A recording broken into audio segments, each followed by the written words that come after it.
Hey, Mzansi, welcome back. It's your feel-good breakfast show. It's Monday, it's June, it's winter. But let us warm you up with some good stuff. And what a weekend we had. There was so much drama in the URC quarterfinals. And I mean, listen, everything from historic Sharks shootouts and taking the win to the Bulls' flair, Leinster's dominance and Glasgow's brilliance. We had 4 cracking games which set up a semi-final showdown full of subplots. There's pressure and there's even potential history on the cards. And we got the one and only Adrian Endley in the building, our Good Hope FM sports presenter. He's going to be joining us to chat about the weekend's matches. Adrian, firstly, how are you doing?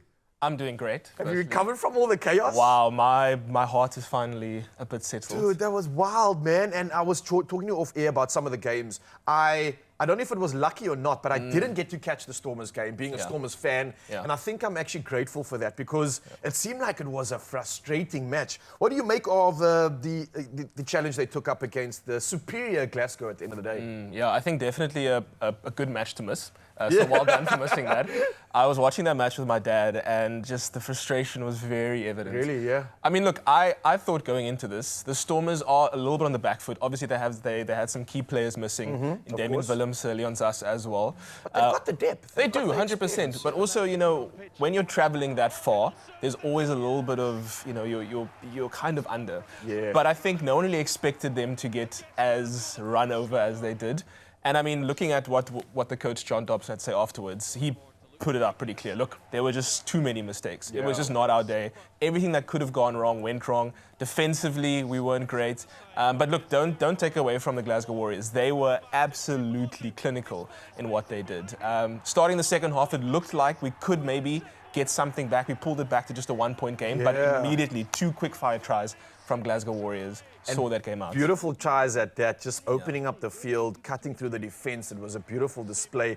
And again, I mean, kudos to the Stormers, obviously doing so much this season, really showing their dominance, but on the day, not showing up, of course. On the other hand, though, some people that did show up, those were the Bulls. They showed up, man, and they've been showing up through the entire season. I think definitely one of the teams that has had that target on their back. But, man, they had such a dominant performance. I don't know what you thought of how they fared, but much more of what you expected from the Bulls, right? Definitely. I mean, look, the Bulls have been very good at getting a good start at the beginning.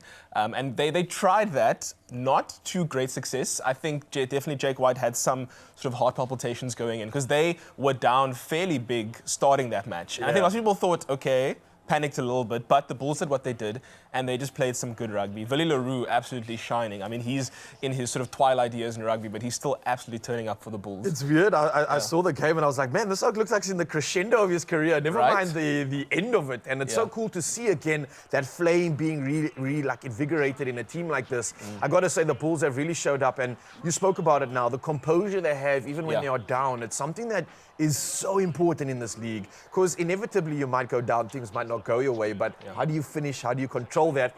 And that's going to be put to the test when they go up against a beautifully rising Sharks team that have absolutely woken up this season. I mean, you look at the start, they had the names on paper. We were speaking about it earlier. They weren't necessarily showing the results, but now the Bulls are going to be taking the Sharks on in a South African final, and the Sharks need to put those names to the test, right? I don't know what you make of their season so far, but they really showed up in the end, making a statement, and especially when it counts. Yeah, definitely. I mean, look, they have the names, as you said, on paper. They have so many Springboks playing for them. Yeah. You would think that they would be able to turn up, but that just hasn't been the case, especially last season. This season, though, it's been massive. You know, they've finally woken up, as you said, and they've been putting together some results. I mean, they probably had the most entertaining match of this entire weekend, to be honest. I mean, we never ever thought, I didn't think that this was even an option, but we went 24 all the way through till extra time, which resulted in there needing to be a penalty shootout, essentially, which is a 3-point kick conversion from different place points. Whoa, bro, like, when did this even happen? How was this an option?